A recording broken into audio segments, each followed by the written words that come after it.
Qachon bo'lsa bir o'lim, ya bir ko'rim, ochil. Ochilganda bir gap bor, ochil. Toshqanday qo'rqib 100 yil yashagandan, arslondek yuraklik bir kun yashagan yaxshi. Men endi qo'rqmayman. Canım bolam, benim yürgüm ağrıp da duruyordu. Özleri bir tarafga ketgan bo'lsalar, yaxshi bo'lam degan deyman. Qachon nur chechib, atar oltin ta.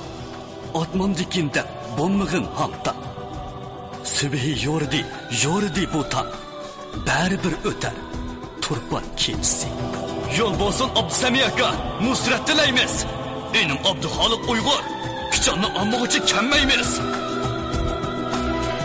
Ochil. Nima ochil? Qizilgul ochil.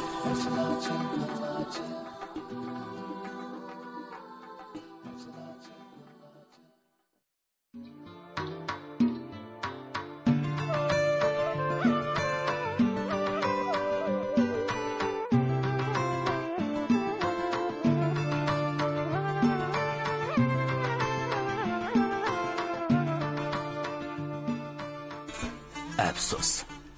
Öz içimizden chiqqan qag'u qo'zg'ollar bu maktablarni nobud qildi. 1920-yillarda Qashqarda Abduqodir Damulla boshlagan ma'rifatchilik, yangilik harakatlarimi kichik ishlardan emas edi.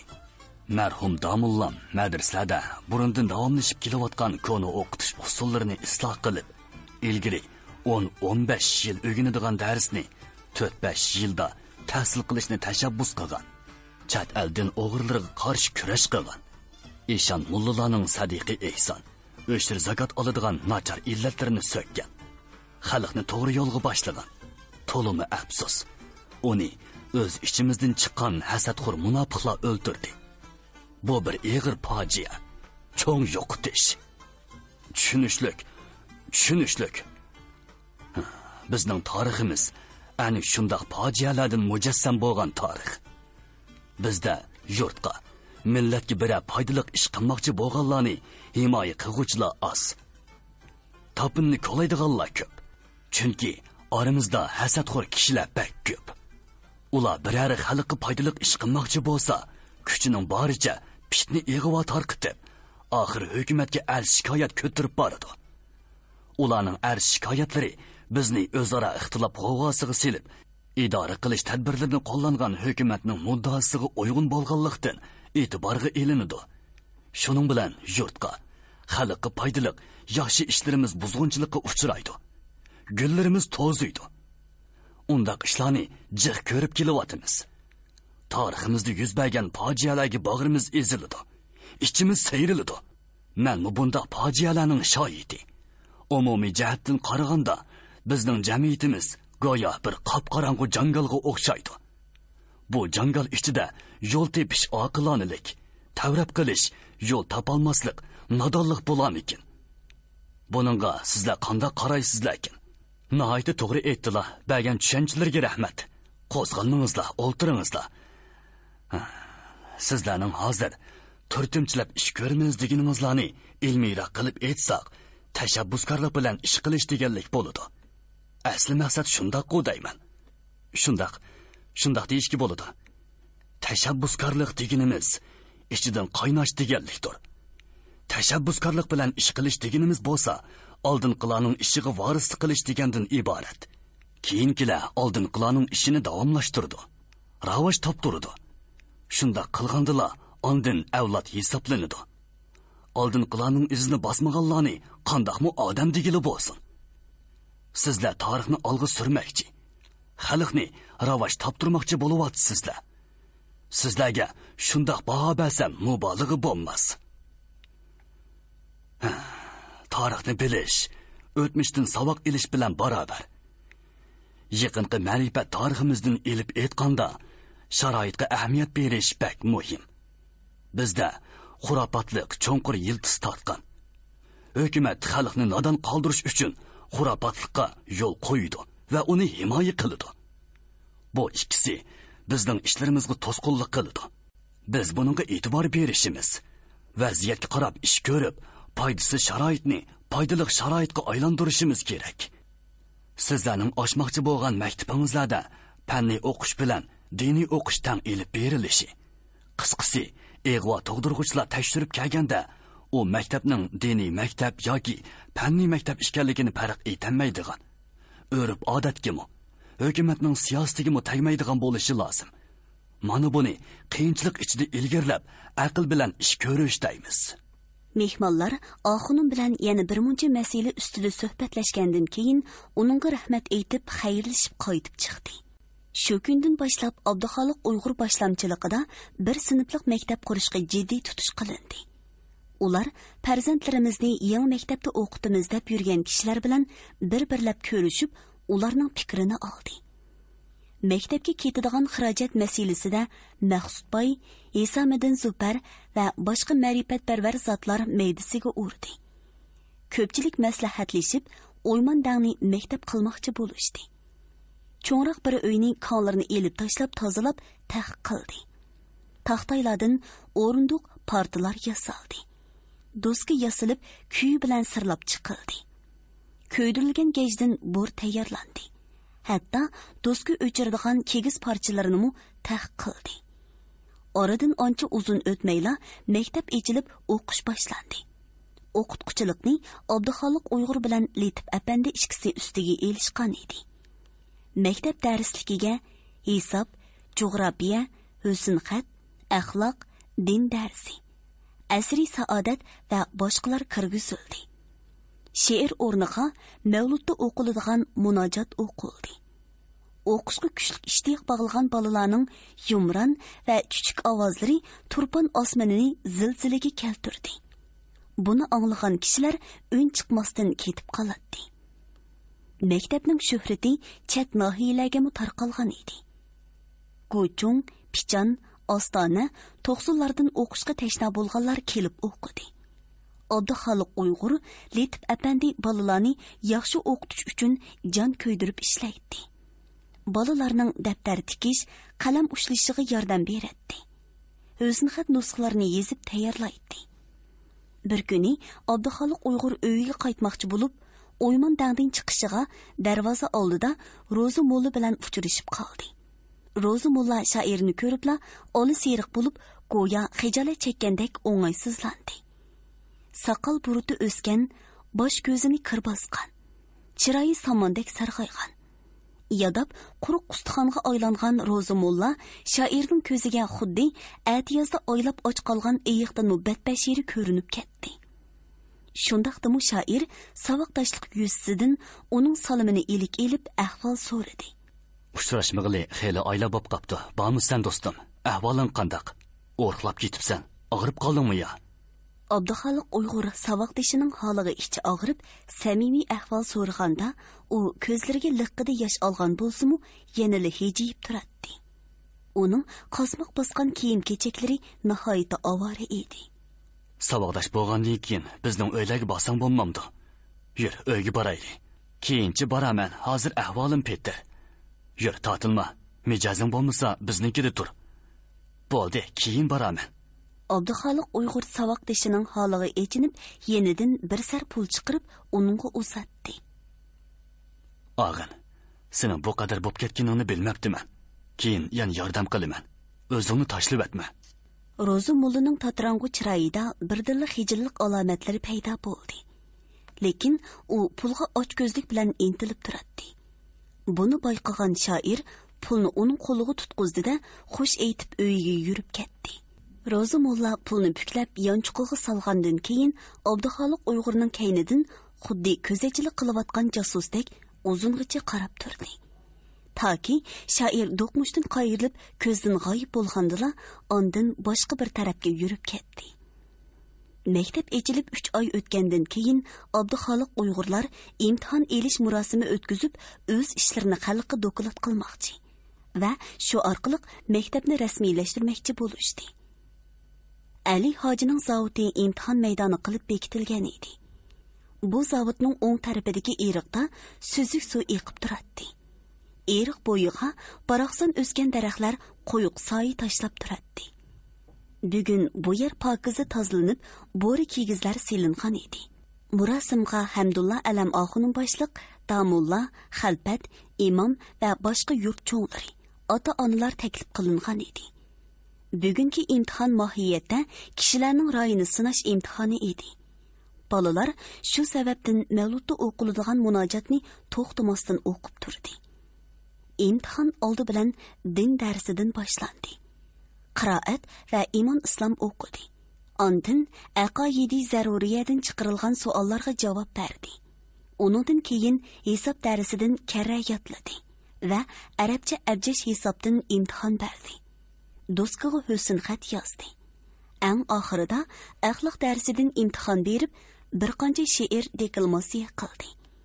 İmtihon shu taqlidda xeyli ta'sirli davomlashdi. İmtihondan keyin mehmonlarga osh tortildi. Tamoq ustida Hamdulla alam oxunim atrofdagilarga "Yomon emas bo'pti, yaxshi bo'pti" dedi-da, orqadan boshqa mo'llalarga savol nazari bilan qaradi. Alam oxunim mundaq degan yerda boshqalarning qo'shilmaslikqa hadda emas edi. Oxunim so'zini davom qildi. Bu maktabda din darsi, hisob, husn xat, axloq darsi deganlarning hammasi tashshi o'qitilibdi. Mushundaq o'qitilsa yaxshi bo'g'ini. Bularni bo'xton chaplab, jadid deb chatga qiqish to'g'ri emas. 13-bob. Ishikdan kirgandila guppida haroq va ochiq tamaki hidi puraydigan kichik ham qorong'u uyning tang yerimi kong, tang yerimi paga edi. Kongga bir parcha bo'z kigiz tashlangan. Uning ustiga chaqqanroq 4 burjaklik kong jo'zisi qo'yilgan edi. Paganing janub temiga yo'lab 4 putliq oddiy ustal qo'yilgan. Ustalning ustini o'ttiridan ikkiga bo'lib, bir tarafga tovoq qacha, cho'kidan qizilmuch qiyomi qachisi, chini chayna qatorliq narsalar tizilgan. Yana bir tarafiga ko'ji sanjilgan isiriqdan. Isiriqdanning ikki tarafiga birdan 2 shamdan. Cho'ng kichik bir qancha qachida o'stirilgan samsaq moyisi qo'yilgan edi. Bu narsalarning oldiga 8-10 uy ko'zi romka va beli bo'g'u qalay kamchallar ko'mtirilgan chaqqong'ini bir qora patnos qo'yilgan edi. Payganing shimoliga bir dona uzun o'rindiq qo'yilgan edi. Ikki yandash o'yiqda bo'lsa, og'zi kepak xaltisi bilan yepiqliq 2 dona ko'zi turadi. Ko'zi ustida 4 sarlik va 2 sarlik kamchillarmi quyruqi uzun kusutgidek dingiyib turadi. Bu uy shu yillarda Turpan Yangi shahar rayonida yo'shirin echilgan birdan-bir qavoqxona edi. Bu qavoqxona ma'lum bir orqa ko'chadagi bir hoyliga joylashgan edi. Qavoqxona garchi yo'shirin tijorat qilsa-mu, haroqkashlar so'rab timsiqlab yurib tepib keladi. Qavoqxonaning sodisi yaxshi edi. Kunduzga qaraganda oqshimi texmi qizib ketadi. Qavoqxona xo'jayini vejik, ammo badani chang, tetik odam bo'lib, familiyasi Dang edi. Lekin u ko'p so'zlaydigan, so'zlagandimu dangildab so'zlaydigan bo'lgani uchun kishilar uni Dang deb atashadi. Dang degani ham ism, ham laqam edi. Dang qaysi bir yili askarlikdan bo'shangandan keyin bir qancha yil har xil ishlar bilan shug'ullanib, bir oz pul to'plagandan keyin atlab turib qavoqxona echib olgan edi. Uning do'koni yo'shirin holda orqa ko'chada echilgan bo'lsa-mu, xeylili bozor topgan edi. Oncha-muncha haroq ichadigan bekorchilar, cheriklar, sho'tang bolalari, jisolar Dangning doimli xaridori hisoblanadi. Dang haroqni uzildirmaydi. Go'chonga qatnab turadigan eshakchilar haroq akilib, kechisi Dangga o'tkazib turadi. Dang bo'lsa, haroqlarni baho qo'shib sotgandan boshqa, asli haroqqa yana 20-30% suv qo'shib setib, jiq foyda topadi. Shu yo'sinda savdo qilib, bir qancha yil ichida ko'p pul topgan Dang bir yili Juchunga berib chiroyli bir cho'kan ochdi. Bu cho'kan yuziga ufpa anglik surib, qishig'i surmi tortib, Dangning qavoqxonasida paydo bo'lgandan keyin xaridorlar ilgirkidan necha hassi ko'paydi. Ularning ba'zilari atayin taytay ko'rimiz deb keladi. Ular quruqdan quruq o'ltirishni be'ap his qilganda 2-4 sar qiqivalatida haroqning ta'sirida xumorlashgan ko'zlarini taytaydan uzmay o'ltirishib ketadi. Bu taytay nepis gullik chit yoki tovar durdundan tikilgan tar ham kalt kiyimlarni kiyadigan bo'lg'achqa, to'lg'an ko'ksi va boshqa a'zolari monument deb ko'rinib turadi. Shu vajidin qovoqxonaning xaridorlari kun sanab ko'paygan edi. Ba'zida konga sig'magan xaridorlar uzun o'rindiqda o'ltirib haroq ichadi. Ba'zida o'ltirg'idek o'rin bo'lmasa, o'r turibli ichadiganlarmi chiqadi. Bugun oqshom odam ancha ko'p emas edi. Konda ikkala odam o'ltiradi. Ular gap so'zmi qilishmasdan haroq ichishayotadi. Uchinchi bir odam kirib keldi. Bu odam go'yo qandoqdir bir nimadan aymangandek putining uchida avaylab dastlab keladi. Kel Rozumolla, kel. Konda o'ltirganlardan biri o'z yenidan o'rin ko'rsatdi.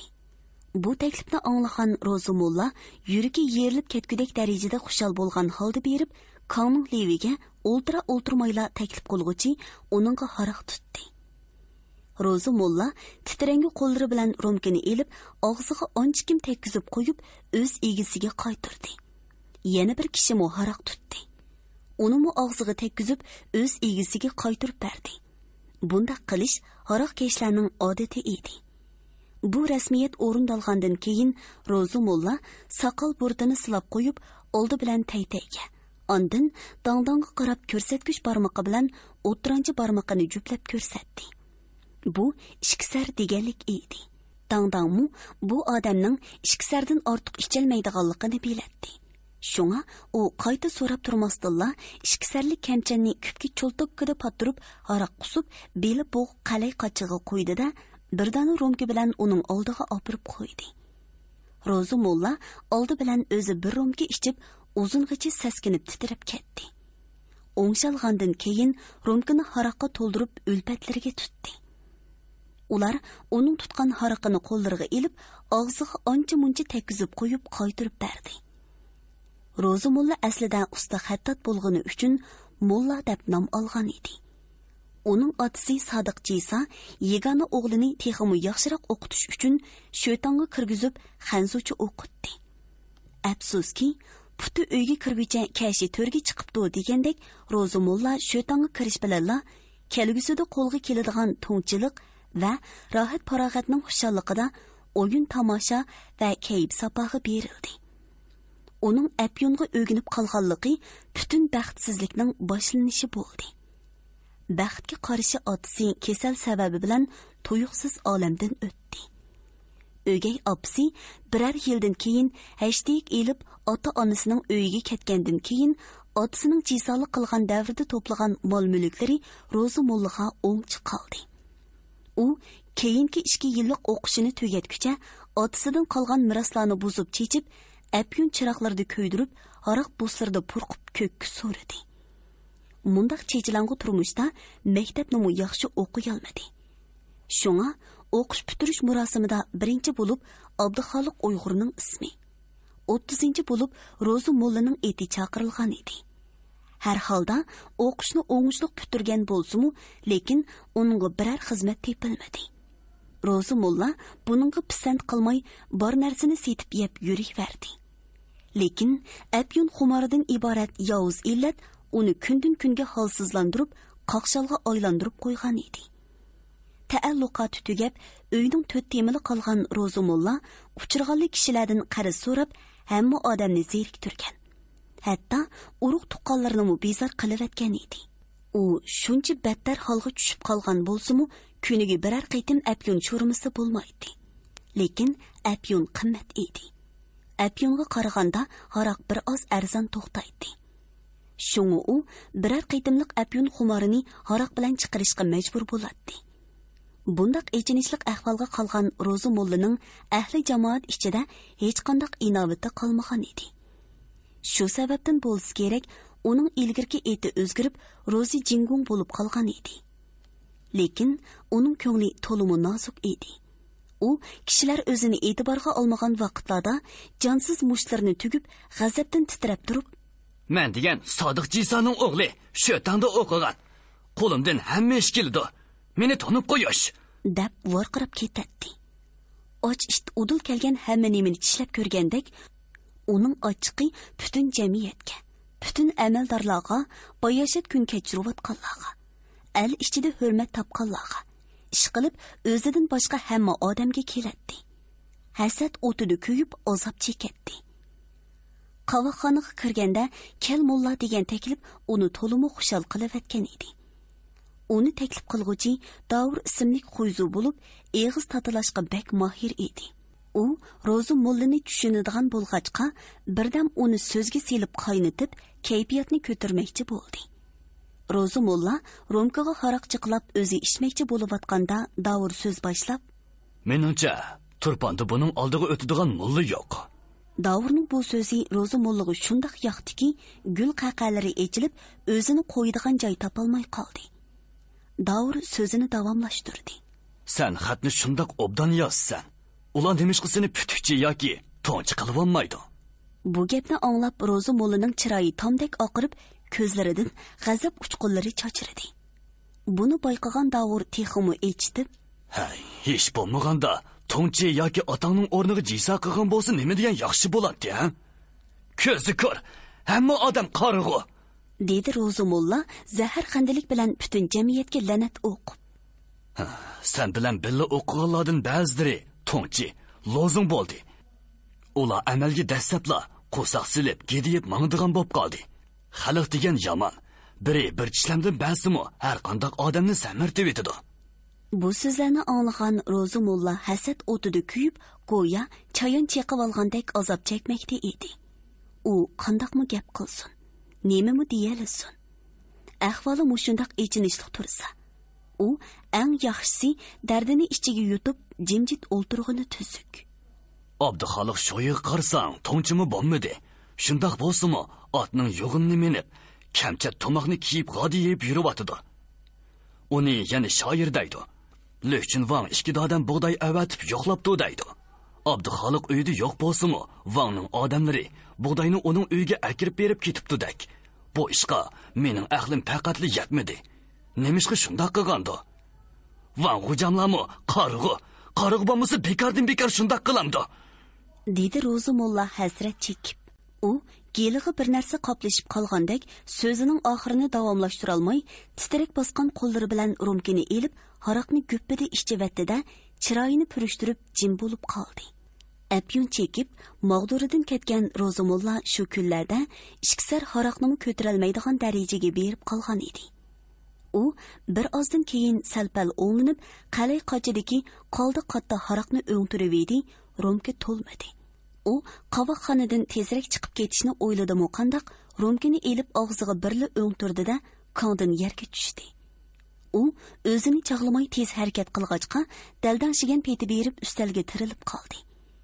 Jo'zi ustidagi qochquchilar jaraqlab ketib edi, dang-dang va uning ayoli nars keraklarning cheqilib ketishidan ansirab varqirashdi. "Hey, nim bo'lding? Mas bo'lib qoldingmi nima? Qo'rqma, men saq. Sen uzun bo'ldi, pul akanmayotsan", dedi dang-dang so'zni qaris ustiga yo'tkab. U shu orqali Ro'zi mullani qo'rqitmoqchi bo'lgan edi. "Qo'rqma, mendan qo'rqadigan bo'lib qoldingmi? Dangzangga xatlab qo'yib. Ro'zi mulla o'lgani yo'q, uning puli bor. Nima g'am yeysan? Pulimni berolmaydi deyotamsan, bilib qo'y. Seni boyqigan odam mana men. Men jumo men. Bo'ldi, xafa bo'lmag'ina. Sen asta ketib ol." Dang-dang uning g'o'lig'i shapaloqlab, go'llab chiqarib etmoqchi bo'ldi. "Qo'g'limisanmi o'zim ketaman. Men texi hayot. Sening pulingni to'layman. Sen qo'rqma. Seni boyqigan akang, mana men bo'laman. Ro'zi mullaning qandoq odamligini bir kuni bilib qolasan. Ro'zi mulla shaytonda o'qigan jumo, hammang bilib qolasan." Uning so'zi ko'chaga chiqqandili to'xtadi. Sham bilan xubdan orliqi bo'lg'achqa, ko'chada odam shalong edi. Endi u qaysi bir apyunkashning uyiga bormoqchi bo'lib, qayoqqadir yo'l oldi. 14-bob. Hisomiddin Zufar bilan Abduxoliq Uyg'ur otliq Mujon qarisga kelganda, zamzamdek so'psizlik suv shildirlab eqiyotgan eriq bo'yiga bir to'p bolalar to'plashib olgan edi. Ularning orasida yana ikki cho'ng odam bor bo'lib, biri beshida toz bor bir bolaning chechini tushirib atadi. Beshiga choch qo'ygan yalang'och biri chechi tushirilgan bolalarning beshini so'pundab yuyib to'g'ri surtatdi. Yiroqdan qaraganda xuddi bolalarning toz yarasini davolayotgan Yevropalik doktorda ko'ringani maqsud muhiti edi. "Ishlabak aldirashganda", dedi Hisomiddin Zufar salom berishning o'rniga. "Pa, sizlarni qandoq shamol uchirib keldi?" Maqsud Muhiti cho'chib beshini ko'tarib shundoq dedi-da, qo'lini surtishga boshladi. Yalquntaqning o'tlari o'ziga cho'g'dak tortidi. Kammay desak chora yo'q, yurakka o'tlar yoqidi, dedi shoir. O'chin xarasho, zerikib turatdim. Baland chaqda keldinglar, dedi Maqsudboy Abduxoliqning she'rini anglab, ondan g'o'lijini kergan peti kelib, ular bilan quchoqlashib ko'rishdi. Maqsudga doktorlikdanmi xabardarkansiz a? Rossiyadan bir oz dori og'ish kelgan. Toz bolalarga ishiltib ko'rsam, unimi xeli yaxshi bo'layotidi. Hozir bir oq xalat kam bo'lib qopti. Agar oq xalat kiyib olsangiz, Yevropa doktorlarining o'zini bo'g'idaysiz. Maqsudboy eng oxirgi ikki bolaning beshiga dori surtib bo'lgandan keyin ular ostonaga qarab mangdi. Beshingizga qalpoq kiymayli kelganmidingiz? Men kelishdimi yalangbosh kelgan, ketishdimi yalangbosh ketaman. Men bu yerga atayin shundoq kelaman. Nimishqa desangizlar, kishilar mening bu qarzimni Mujan qarz deb atishidi. Mening maqsadim bu ismni yotgash. Hech bo'lmaganda bu qarzni yalangboshning qarzi deb atsa yaxshi bo'ladi. Lekin maqsad bu emas edi. Muhitlar oilasida aka-uka to'taylan birlikda dehqonchilik ham tijorat bilan shug'ullanadi. Bulardan ikkinchisi Maqsud Muhiti 1910-yillardan e'tiboran tijorat bilan shug'ullanib, Moskva, Leningrad, Qozon, Shamay, Toshkent, Olmaota qatorliq shaharlarga borgan. Osiyo, Yevropa madaniyati bilan uchrashgan va u joylardagi taraqqiyotlarni ko'rib, nazar doirasi kengaygan ziyoli edi. U Moskvada turgan mezgillarida rus o'qituvchi taklif qilib, ruscha o'rganib, yana bir muncha bilimlarga ega bo'lgan edi. Shinjongga qaytib kelgandan keyin u o'zining Rossiyada yetildirgan odati bo'yicha Yevropacha kostyum burulki kiyib, galstuk taqib yuradi. Hatta beshiga chosh qo'yib yalang'och holda mahallani oralaydi. Mundaq yengilliklarga jonjahli bilan qarshi turadigan mutaassib qari kuchlar o zamonda bo'libmi turpanda ko'p ham kuchlik edi. Mutaassib kuchlar Maqsud Muhitiga jadid, imonsiz deb qarshi chiqqan bo'lsa-mu, lekin u ularning har qanday besim va qarg'ashlariga quloq solmasdan xurofiylikning bo'yin turuqlarini pochaqlab tashlab, o'zi to'g'ri deb qargan yo'lda mengayveradi. Demak, bugun uning Mujan qarziga yalang'och kelib, yana shu holatda ostonaga qarab ketayotganligining tub sababi mana mushu yerda edi. Maqsud Muhiti mushxil jasorati bilan shu zamonlarda olg'a intilguchi ziyolilarning ulgisi edi. Bo'libmi, Abduxoliq Uyg'ur o'zining atiganlik quyoshdek chaqnab turgan yoshlik bahorida hammali jihatdan uni o'ziga ulgi qiladi. Shuningdek, Maqsud Muhitimu Abduxoliq Uyg'urning zehniy qobiliyati, talanti va bilimiga chin ko'nglidan qoyil bo'lib, uni har jihatdan o'ziga bek yaqin tutadi. Bo'libmi, shoirning she'riyatdagi talantini hammadan ustun ko'radi.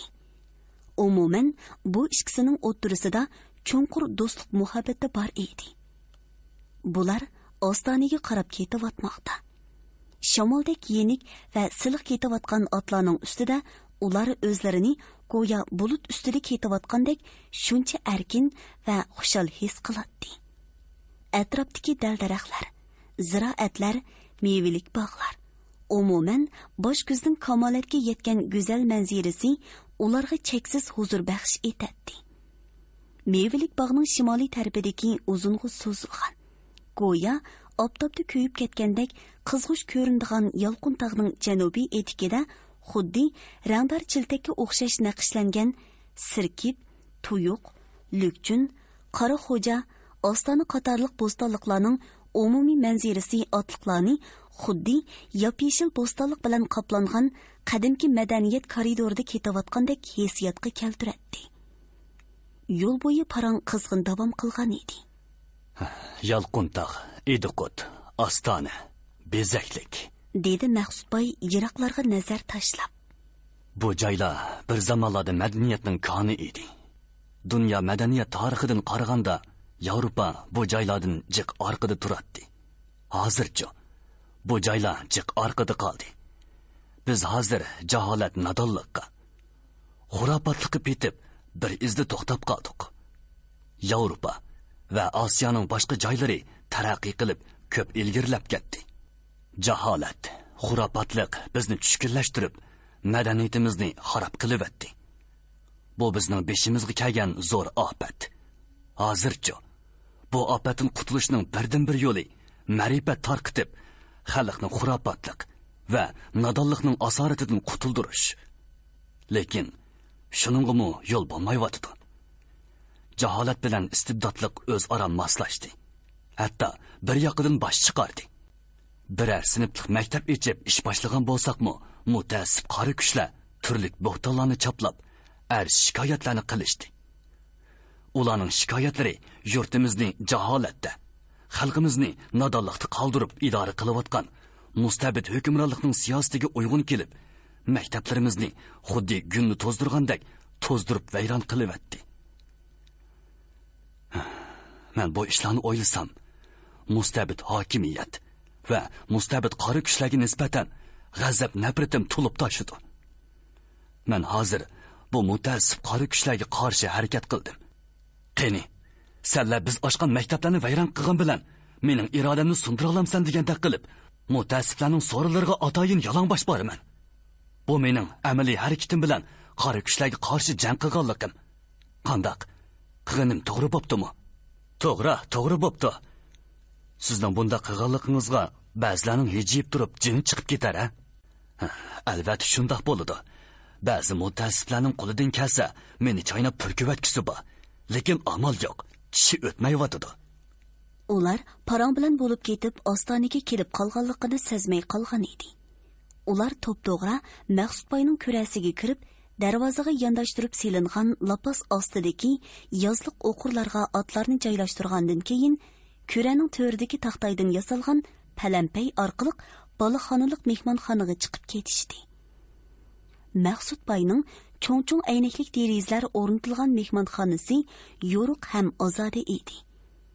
Uyning uli yo'g'on 3 parcha gilam bilan to'shqizilgan bo'lib, ularning ustiga tam bo'ylatib, uzun-uzun maxmal ko'rpalar selingan. Qo'shlab par yostiqlar tashlangan edi. Uyning to'riga yo'g'on tosh aynak to'xtatilgan edi. Mehmonlar kashlarini tashqariga selib qo'yib, pokiz o'tiklari bilan takallufsizlar yuqori o'tib, xohlagan yerida kang toshi o'ltirishdi. Mehmonxonaning deriza tekchisida Qozon, Toshkent bosimlarida nashr qilingan tarixiy kitoblar, Bayoz devorlar, Sho'ra, Ong, Bayonul Haq, Qozon muxbiri, Mo'la Nasriddin qatorliq majmua gazetlar, shuningdek bir muncha ruscha kitoblar bor edi. Gilam tortilgan tamda bo'lsa, bir dona qo'sh eg'izliq ov miltiqi va bir dona ruslarning 5 otar miltiqi esiqliq turadi. Umuman bu uyda qalammu, alammu bor edi. Mehmonlar o'ltirish bilan tang qo'l chayqitilib cho'ng dasturxon selindi. Dasturxonga har xil mevachi va qand gezaklar, non to'qashlar tizildi va janon chinilarga qop-qora damlangan sinchoy quyildi. Mehmonlar kangtashi o'ltirib choy ichgach parangga tushdi. To'g'o ko'yganni cho'qiydi, mulla ko'yganni o'qiydi degandek choy muzlab qoldi.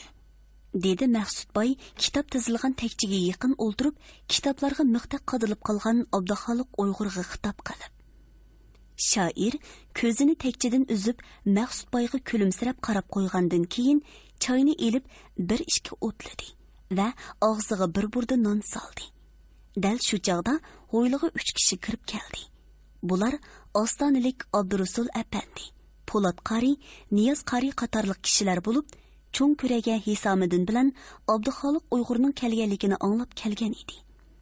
Ular to'p-to'g'ri mehmonxonaga kirib, bu yerdagilar bilan ko'rishib, hol-ahvol so'rashdi.